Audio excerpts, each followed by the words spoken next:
Nice to meet you. Actually, didn't think I was going to get called. That can't be true. I have a question. But sometimes when your desire is strong, it doesn't matter what you believe. Because your desire just dominates. Yes, indeed. And it's time for this. Yeah. Great. And we didn't just meet. We're just more obvious now. Thank you. So I've been thinking about this because I had a dream. Yeah? So how does someone overcome subconsciousness? Overcome subconsciousness. So what has been engraved in us, a thought behavior. So feelings such as guilt, things that have been taught, and therefore feelings. So because what we think is a feeling. Well, we could give you our opinion about it, but that wouldn't necessarily change you. It's only your life experience that helps you to accomplish that. You used a word, a lot of people use this word, and we want to clarify it for you, and this will help as the basis of this conversation. People talk about subconscious thoughts, like they're thoughts that they picked up unconsciously. They're thoughts that they believe that there are a lot of them, and that those thoughts are then affecting what happens to them. But we want to say to you that the only thoughts that affect you are the thoughts that are active. So if it's a subconscious thought, meaning you're not conscious of it, a truly subconscious thought, meaning below consciousness, you won't have feelings around because there's not enough activation to compete with what your inner being really knows.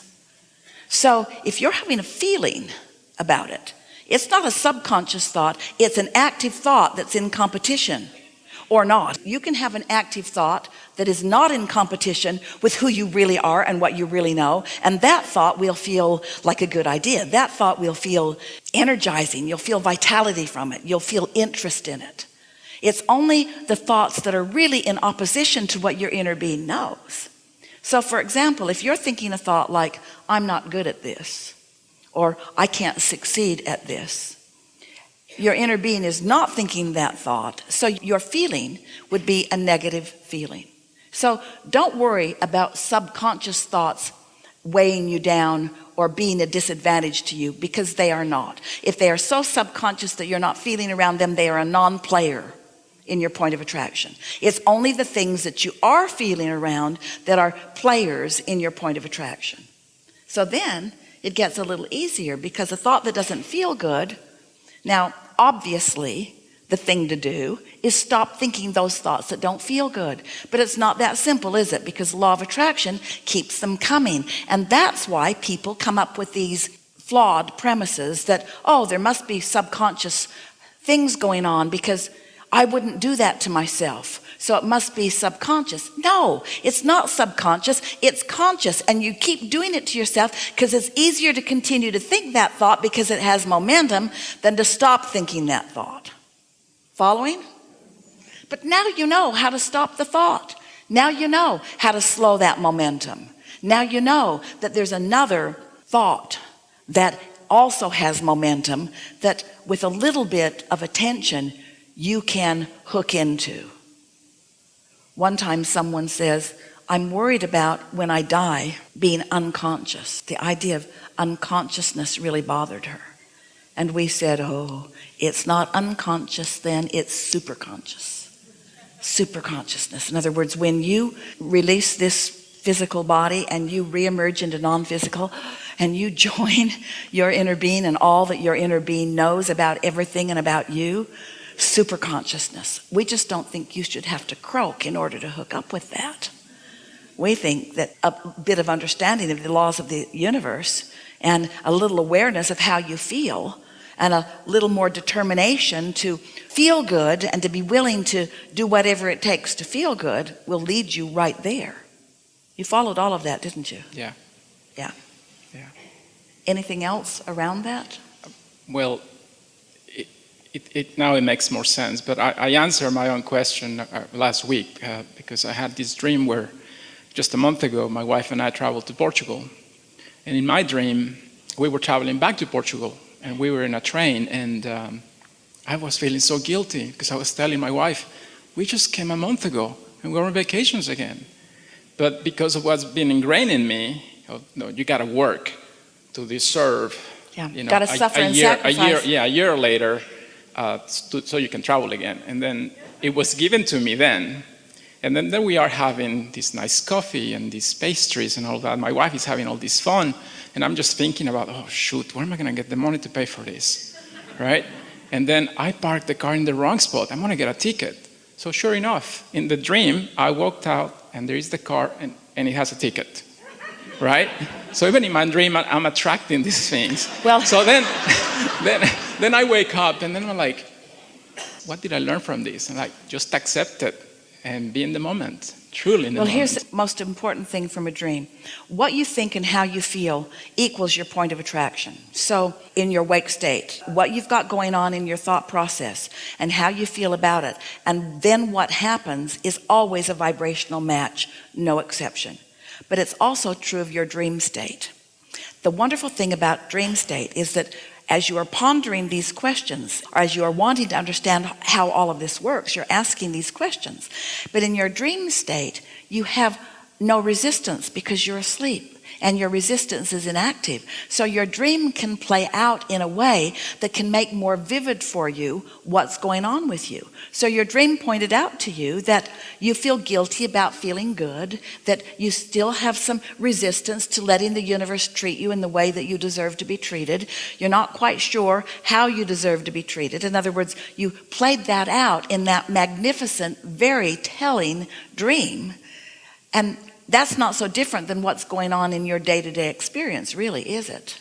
So we want to, because you are wide open right here and hearing us, we want to express to you some things because of your openness and your ability to feel resonance with them. The true knowing won't come from this, but you'll feel enough resonance that other dreams will come that will show you the shift that is taking place with you as a result of this conversation that we're having. So we just want to say some things to you while you're wide open, while you're in this receptive mode. Humans will teach you sacrifice, not because they don't love you, but because they don't know better.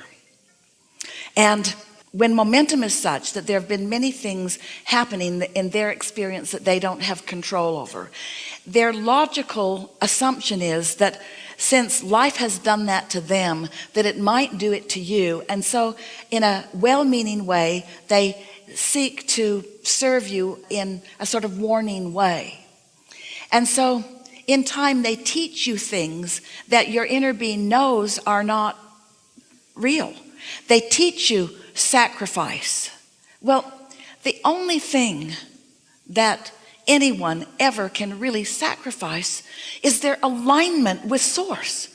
Everything bad that feels like it is happening is not because of what's happening. It's because in your attention to it, you're not in resonance with the wholeness of who you are. And the negative emotion, the emptiness, the futility, the fear, the vulnerability is all only about your disallowing the true resources. And so once you really accept that sacrifice is not the way, Esther, even with all that she has come to know, had a series of events that were so telling to her as she had experience after experience where she was wanting to do for someone who was in need. And in the process of attempting to do for them because they were in need, she found resonance with them without even knowing that she was doing it. And in the process, sacrificed her alignment under the disguise of doing good. You see what we're getting at? When you are willing to say that good is supposed to come to you, and you revel when a new idea comes and you know it feels good. When that elation, when Esther met Abraham, she asked if she should explain it to her parents. And we said to her, we don't think it's a good idea because they're far enough along in life and their beliefs are pretty much where they are. And you will only upset their apple cart with it. And maybe in the process your own too. But Esther thought that she would like them to know, because the thing that was most strong in her mind was the elation that she was feeling through it. She knew it had to be good. So she went to visit her parents, and she was all frisky and excited and decided to explain to them this wonderful thing that had happened to her. And they didn't see it quite that way. They didn't see it anything like that way. And her mother explained to her that this couldn't be good. And Esther couldn't understand why her mother wasn't expecting something that good to come to Esther. It's come to you, Esther, but it can't be good. And Esther said, something that feels like this has to be good. It has to be. She'd had enough exposure to it to know the value of it, even though others that mattered a lot to her were wanting her to not accept her own guidance about it and to follow instead their fearful guidance. That kind of good can't be coming, Esther. It must be bad. And her mother said these words, the devil will play so many tricks on you. The devil will show you 1,000 good things to get you into his clutches for one bad thing. And Esther said, Mama, I know for sure that's not what's going on here. I know for sure that's not what's going on here. Now, if Esther had not been along the way, if she had not had enough of that resonance, if she had not come to understand that when something feels this good, it is, then someone's fearful words might have taken her out of alignment, and she might have joined in their fear and guardedness. You see what we're getting at? The only way to know is to know. And the only way to know is to find resonance with what you know is good. And when you do, then everything else takes care of itself. And then in time, so many of those thoughts that you've thought along your way, that you've been taught by well-meaning others who were just in that place of not knowing, they didn't know. They were taking other people's word for it.